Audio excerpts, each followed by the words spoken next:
Hi everyone, today I'm going to give you a few tips about mediumship and how it works and how we mediums communicate with spirits. It will be useful to anybody that's working or developing as a medium and wants to increase and develop their skills and accuracy, but it might be also interesting to anybody that's kind of learning about mediumship and wants to know what goes on inside us mediums' heads, as it were.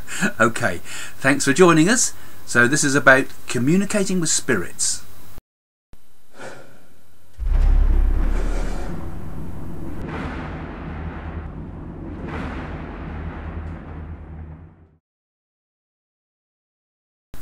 Right, I'm just going to give you a few tips today, really, about mediumship and how to develop it if you are already kind of on the path to developing your mediumship. Because now I was taught within the spiritualist tradition. Right, now a lot of people think they can just become mediums after watching a few Harry Potter movies, but it does take a lot of time and effort to become, sorry about that, it does take a lot of time and effort to become a proper medium, actually many years of work. And I was very lucky because mediumship is not taught by many people nowadays, and in spiritualism there's not many teaching mediums doing, full-on teaching for people. And I was very lucky because I was taught by a medium who was well, a number of mediums, but the main medium that taught me was a police officer in his normal life, and he was very strict. And one of the things he always, as a police officer, he had to gather evidence. So he was always pushing us to give evidence, would this hold up in court, sort of thing, So if we're giving a proof of someone in the spirit world, we can't just give sort of bits and pieces, mamby-famby, sort of all sorts of things. We got to give real detail, right? And how to get that detail is kind of one of the things I want to talk to you about today, Now, there's millions of people out there nowadays who claim to be mediums, millions of them. And in my day, I'm sounding like an old bloke now, but in my day, I tell you, there was only a few of us. I could have told you all the mediums in England, actually, probably, pretty much. There wouldn't be much more than 100, I reckon. And this is talking in the 1980s when I was developing. And of those, there weren't many weren't very good as well. So but nowadays the mediumship out there has got into an absolute dire strait, and what often passes off as mediumship has nothing to do with mediumship at all. It's just either people just saying cold readings or a bit of psychic that's kind of posing as mediumship. Okay, there I'm off. Sorry. Okay, so when I'm teaching people in my circles, I don't teach so much in circles, not like I used to. I used to run one every single week, and we used to sit sometimes 2 a week, and my students would sit with me for a number of years until they developed their mediumship. Now, when we first teach people mediumship, we teach it through a number of techniques. I would use a lot of things such as particularly psychometry, holding an object and talking about the owner of that object, so a person could get down into their inner thoughts and be able to explain and describe a character. So particularly with that, and also with mediumship generally, I have to kind of push people to give more all the time, because what we tend to do, people say, okay, someone will say, oh, the typical student will say, oh, I've got a green vase. Have you got a green vase? And the woman will say, yes, I've got a green vase. Yes, that's lovely. And I say, okay. And then you move on to something else. I think, well, that's not very strong, is it, really? What you've got to do is you've got to give more and more detail. So if the spirit world, if a spirit communicator has put some information into your mind, you have to push that spirit communicator to give you a little bit more evidence. Right? So what we want to do is first off establish who is giving us the information about this green vase or whatever it might be. We have to establish who our communicator is.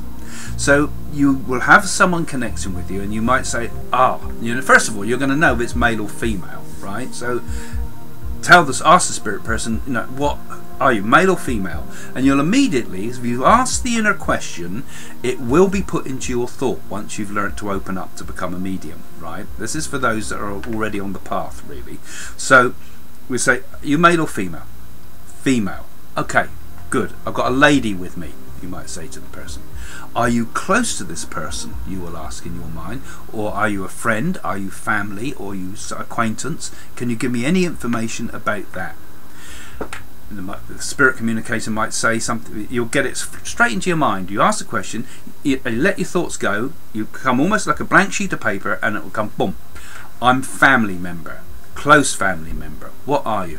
I'm the lady's grandmother. Alright, so you now know that you're in communication with the grandmother. So you say, so I understand that your grandmother's on the spirit side, I'm being shown the grandmother on the spirit side.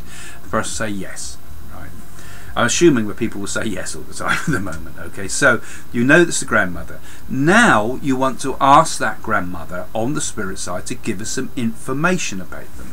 Now, one of the things people remember the most is how the person died.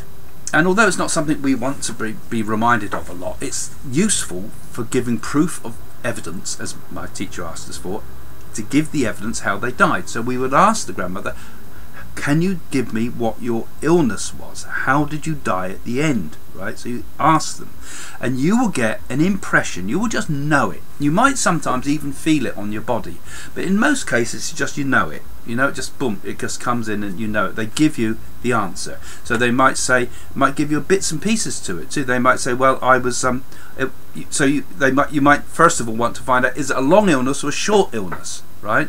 So she might say, it's a long illness. So this person, then you can say, this person had a long illness, they suffered a lot at the end. Right? Accepted. Okay, assume it's accepted.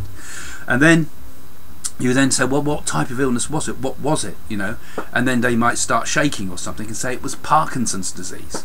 Okay, would you understand Parkinson's disease? You see, so you see what I'm doing here. You have to ask the spirit to give you a bit more, a bit more, a bit more.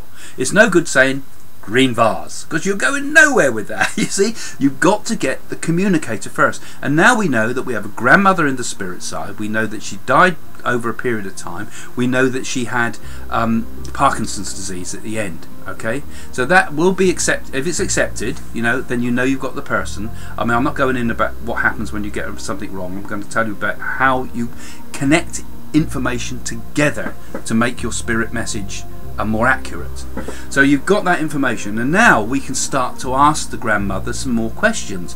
So let's first of all get the easier stuff first, because the grandmother can impress upon us things about themselves, such as their personality. You know, now if we go straight in and say, tell me your name, that we might get lost. We want to get connected with her, very close to the grandmother in spirit. So there we are. I would start off by usually saying, now tell me about yourself, give me your personality. Right?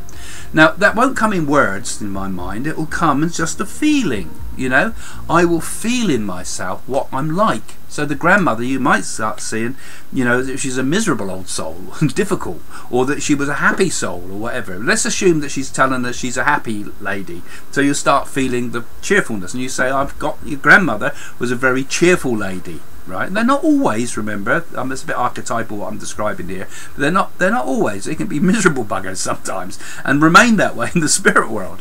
But we say, supposing she gives it, we get the sense of feeling, then we start getting from her that she was a great family lover and so forth.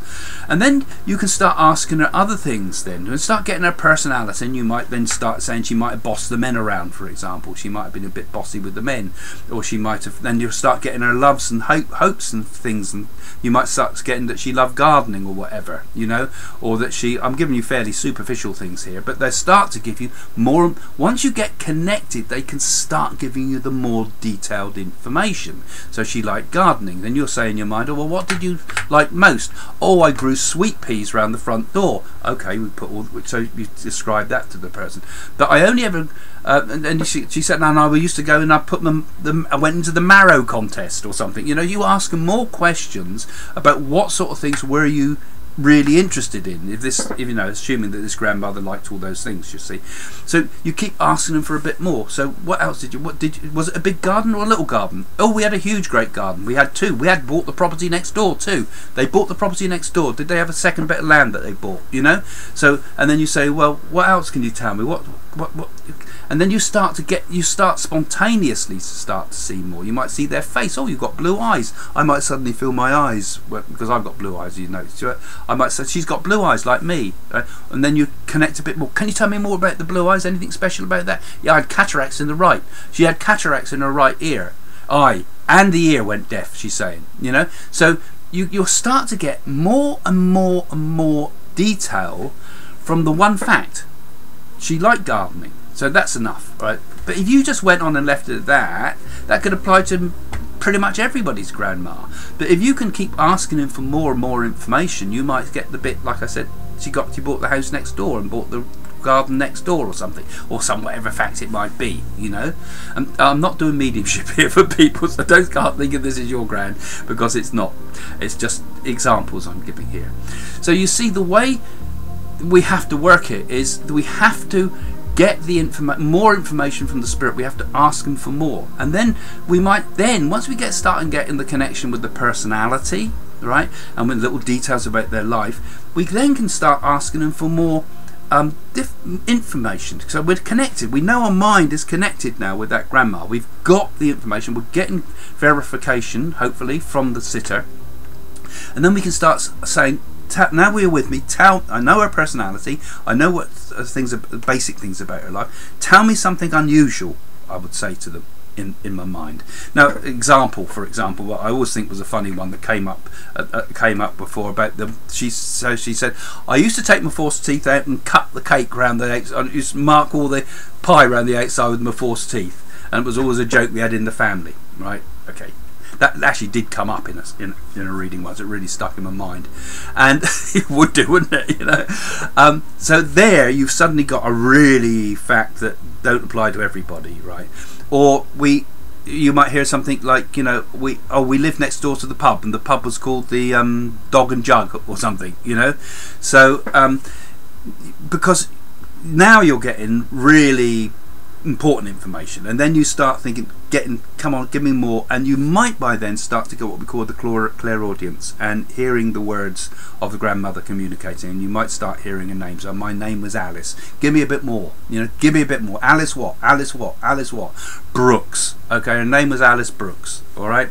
So and then you know, now you've gone into the realms which are way beyond what would be the typical cold reader out there with all the guesswork and things that these people do. You're giving real information because you've started to get connected, and you're pushing yourself to give more, and you're pushing the person in spirit to give you more. You really, if you're a developing medium, you really have to learn to push these spirit people around. You know, you have to tell them, tell me more, for goodness sake. You almost have to shake them, because they're communicating. They're not mediums. They don't know how it works. They've been brought by the spirit guides, plonked in front of you spirit wise, asked to communicate with the person that you really want to talk to. They're going to be falling over themselves to want to say things, so you've got to start taking control. Give me your information about how you died. Tell me your connection with the family, and get it step by step until you can start to get the real bang on information for the person in front of you.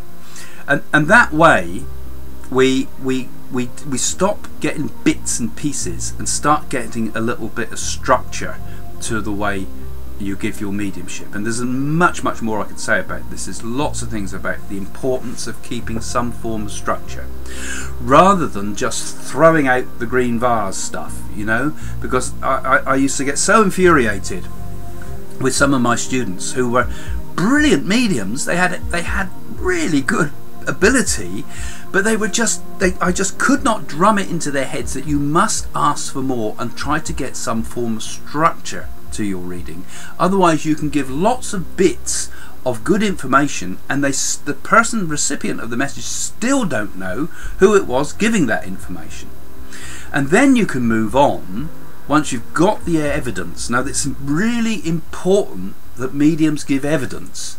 I've seen other mediums, real arrogant one. This we used to see, Jane and myself always used to joke about this woman. She, spirit's telling me that you're this, and then would give a load of psychic stuff. Spirit says, and I think it's not spirit saying what at all. It's your psychic ability at best, right? You have to establish the link. And so this is why I'm talking about the importance of what we call evidence, what the police officer medium that taught me drummed into me, and I'm hopefully drum into any mediums that work with me in the future and those that might be picking up tips here. And once we've got the evidence, we can move on to give the comforting messages and so forth, and ask them about what they do in their life, and if the person really wants a message about their life, give that too. But remember, mediumship is not really meant for telling the future or for life guidance. That's why Jane, for example, when she does her readings, she always says, what do you want, clairvoyance or mediumship? She won't let people have both. You have one or the other, and that's good practice, because mediumship should be about proof of the continuation of the spirit after death. Well, I hope you enjoyed that, and please join the channel again. If you follow us and click that little bell thing, you'll get updates every time we go live. And a lot of these type of techniques are also in my book called Psychic School, which you might enjoy. That book, Psychic School, is based upon many of the many years of teaching that I did of helping other mediums to develop. Okay, well, thanks for joining us. See you next time. Bye for now. My book, Psychic School, will show you how to become a psychic or a medium. Over the years, I have demonstrated mediumship, confounded skeptics with the accuracy of my readings, and taught students how to unlock their latent psychic powers. For BBC television, my real-world Psychic School classes were filmed over a year and made into a major 3-part documentary. Now I show you how to recognise and harness your own psychic powers. In fact, these forces may already be at work in your own life through gut feelings, dreams and perceptions. All you need to do is understand how to recognise and channel your abilities. I will show you how to set up a circle that can take you from fledgling psychic to professional medium. Learn about clairvoyance, meditation, spirit guides, aura reading, inspirational speaking, psychic mediumship and other age-old techniques. Open up to the spirituality within you and learn the rewards that can follow. Psychic School is available from Amazon or my website at psychics.co.uk.